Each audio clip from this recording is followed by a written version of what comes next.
Welcome, guys. This is the beginners importation training by Prop 360. We have 10 videos. You need to watch them. Make sure to like, subscribe to get notifications when we drop these videos, and remember to also click the link to join our community to meet like-minded business owners like you. Sign up on Prop 360 to get started with your importation journey. And with that, let's go.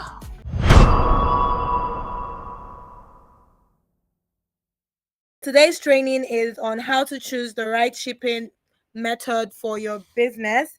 So this session will help us understand different shipping methods for cost effectiveness and efficiency. We'll also learn why sea shipping is an ideal choice for bulk goods and how to calculate CBM for cost estimation.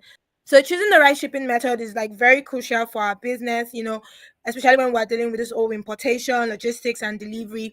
And you should be able to choose the one that is going to be cost effective for you so that you don't run at loss, and you make a lot of money. So the right choice can reduce shipping costs, it can improve delivery speed, it can enhance customer satisfaction, and also optimize importation efficiency. So it's very important that we're able to make the right choices when it comes to, the shipping methods for any goods at all. So we have key factors to consider when we are choosing a shipping method. So we have the cost, right? That's like the first thing. When you are importing from China after getting your goods, or even before getting your goods, you already have like a budget you're working with.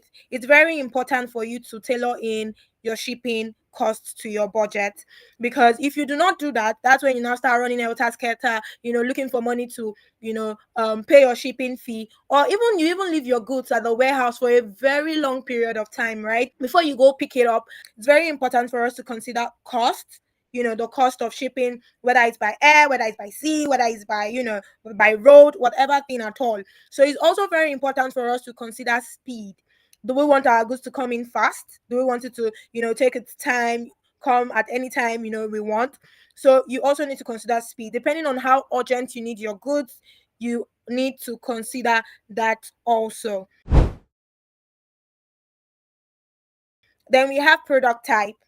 Is the goods you're shipping fragile? Is it bulky? Are they perishable items that require special handling? You need to put all of this into consideration, especially when you're shipping with a logistics company. It's very important you state that, oh, this goods is very fragile, this goods is bulky, or I have perishable items, it cannot stay long on sea. Also, this includes the packaging weight. Is the goods weighty? Is it over 100 kg? Is it less than 10 kg? Is it less than 1 kg? What is the size of the goods? Is it very big? Can it contain a full container, or it's just a very small parcel that one can just even hold while on air? Maybe you're just traveling and you could just put it in your bag. And what is the value? How expensive is this goods? So you need to put all of these things into consideration. Then we have customer expectations, right?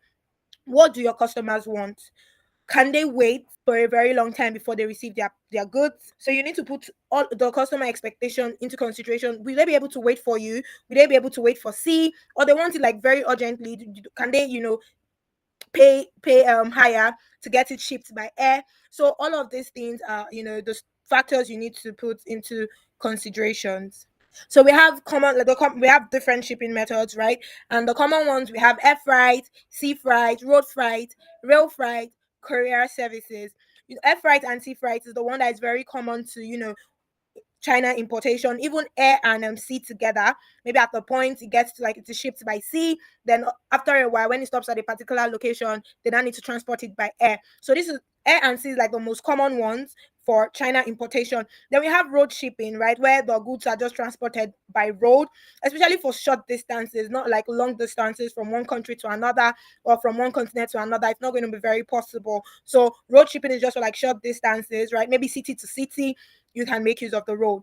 We also have rail freight, so it's mainly for inland shipping, also short distances to within the country. Then we have courier services, which is like the last mile delivery, like the normal dispatch riders that we know that just come and drop off stuff at our houses and all of that. So, but our focus today will be on air and C shipping. It is best to use air when when you will need a very urgent delivery. If you know that you cannot wait or your customers cannot wait for a very long period of time, please go for air. As far as you are willing to pay the amount of money or you factored in that cost into your product, please go for air so that you do not lose your customers' trust. Also, high value goods needs quick transport.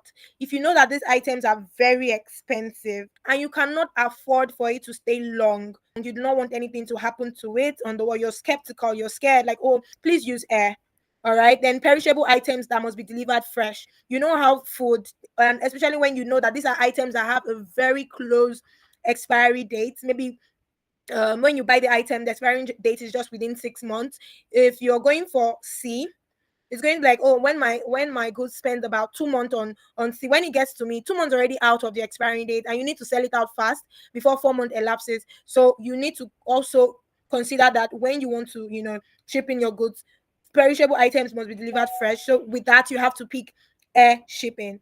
So sea shipping is best when you're shipping in bulk to reduce cost. When you're shipping a lot of things, when you know that if I put this thing, like truthfully, if I put these goods on a scale, it's going to weigh a lot. And imagine you are buying goods and the goods are weighing about 100 kg, and you say, okay, I want to ship in 100 kg by air. I think you're going to make a lot of losses. As much as you might think that, oh, I want it very quickly, you're going to run into losses because it's not a very convenient method for that kind of goods. So it's best to also pick sea shipping when the delivery time is flexible, when your customer doesn't mind, right? And when you also don't mind, maybe you want to restock your goods, and maybe you still have some of your items on ground and you just want to restock them. You just want them to come in, before the ones you have in store as finished. So when your delivery time is flexible, it's best you go for sea shipping.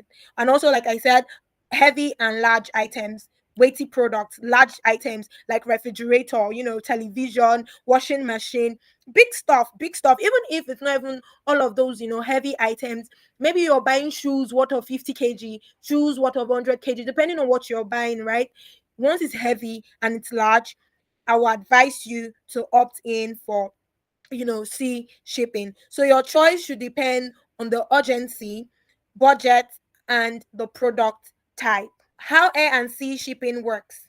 For air shipping, after you've gotten your product, they've gotten consolidated, you've delivered to your warehouse in China, and it has gotten consolidated and is ready to be shipped. For air, you just multiply the weight in kg of the goods, and with the shipping fee, I omitted the fee there, apologies, with the shipping fee to determine the cost. So if you have like 5 kg worth of goods, you just multiply it by the shipping fee to get the exact cost you're paying for shipping. For C, the first thing is to choose the right shipping mode. We have two modes, which is the full container load and the less than container load. The full container load is for people that are buying a lot, like in bulk, and their goods is going to take like the full container. They don't need to share with anybody. They don't, they just take the container. They just say, okay, I want a full container because my goods are so many, and I would want only my goods to be in the container. So you choose that if you are that person. But if you're someone that is not buying that much, that is when the less than container load comes into play. So you have like a particular portion in the container, just a portion that is for you, and every other person have a portion that's for them. So it's for like different people that are just sharing different, sharing the containers amongst themselves. So the next thing for you to do after you have chosen the right shipping mode by C is to calculate the CBM to determine the cost.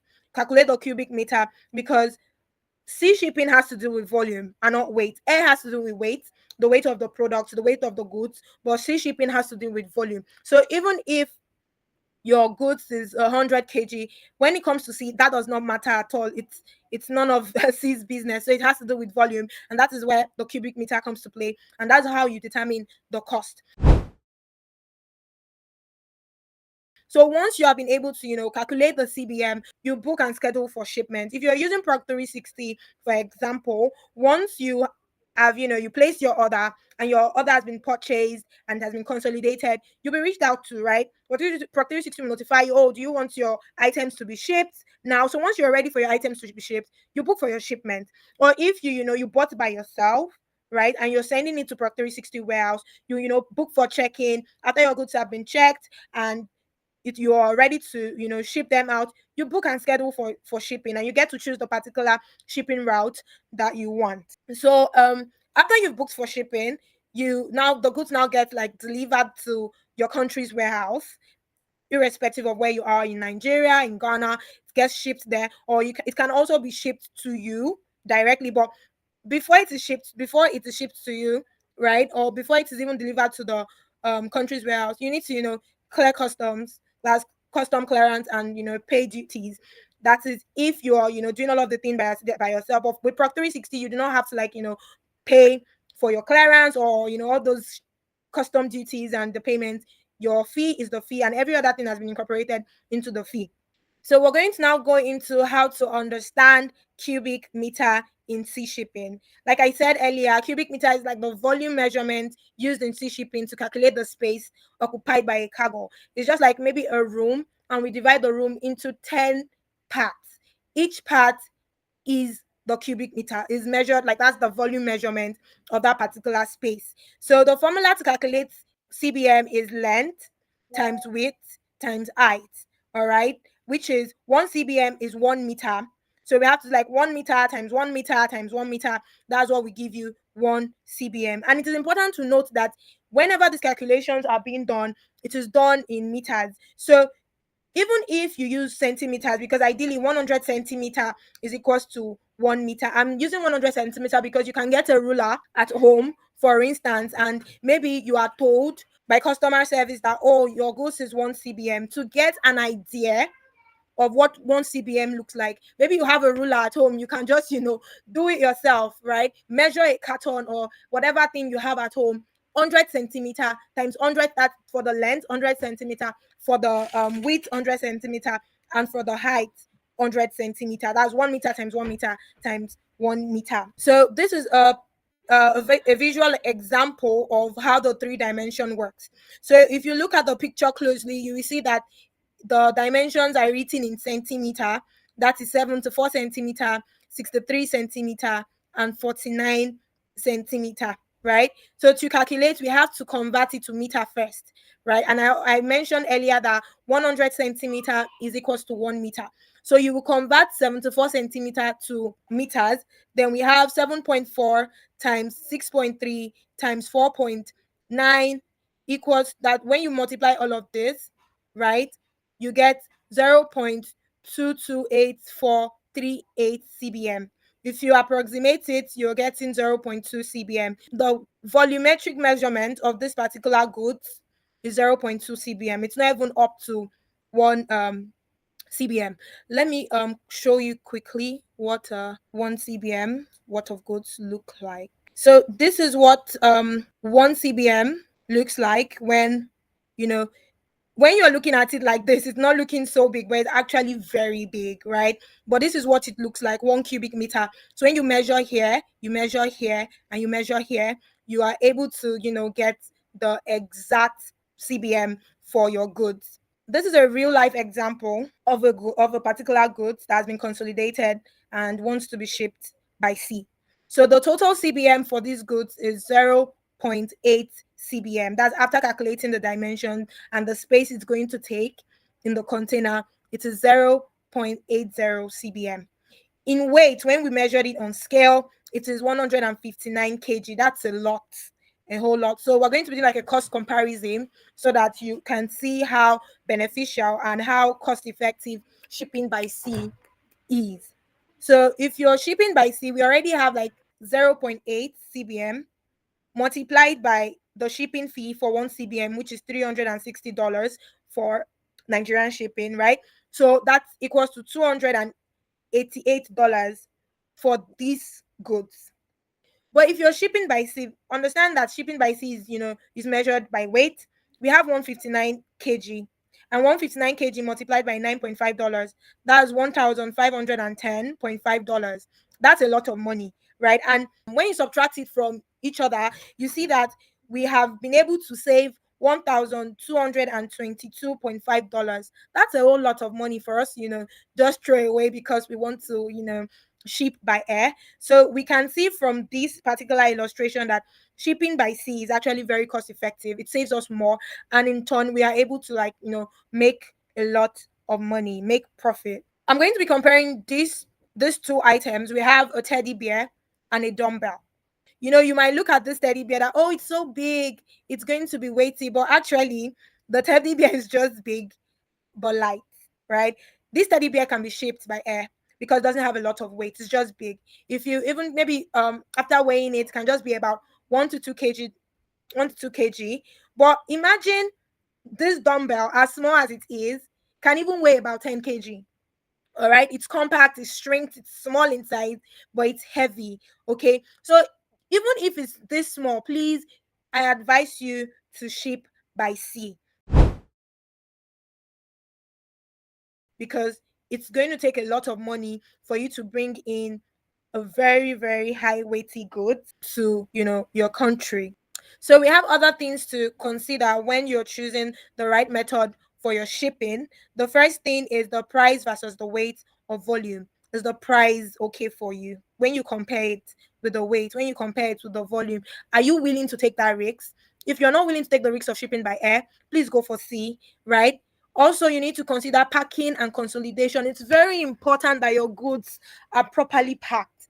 When your goods have excess cartons, excess papers and all of that stuff, your goods become weighty and you're paying for extra stuff that you do not need. So it's very important that your goods is packaged and consolidated. Everything is put into one piece, one carton, or depending on the quantity of your goods, right? Or how bulky it is. Please make sure that your goods are consolidated. So that once it comes together, the excesses, the excess cartons, those things that you do not need are taken out.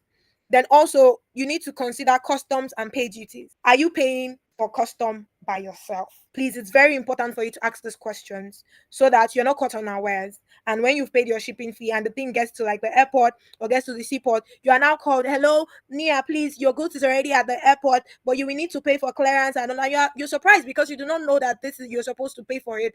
You thought you have paid, right? So it's very important for you to clarify if your shipping fee has clearance inclusive. And I'll also advise you to use shipping companies like that offer you clearance alongside your shipping fee. And if you know Proctor 360 very well, and people that have been using Proctor 360, because a lot of us have been in the community and we've been using Proctor 360, we do not pay extra for clearance. So once you pay your shipping fee, your clearance is inclusive. All you need to do is just go to the warehouse, you pick up, or you request for a last mile delivery.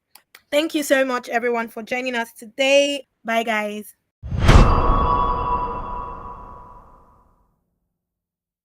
What an amazing session.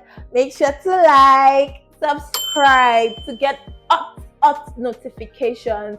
Follow us on all our social media pages. Join the community to meet like-minded business owners. Sign up on Proctor 360, get your importation journey started, and that's it. See you soon.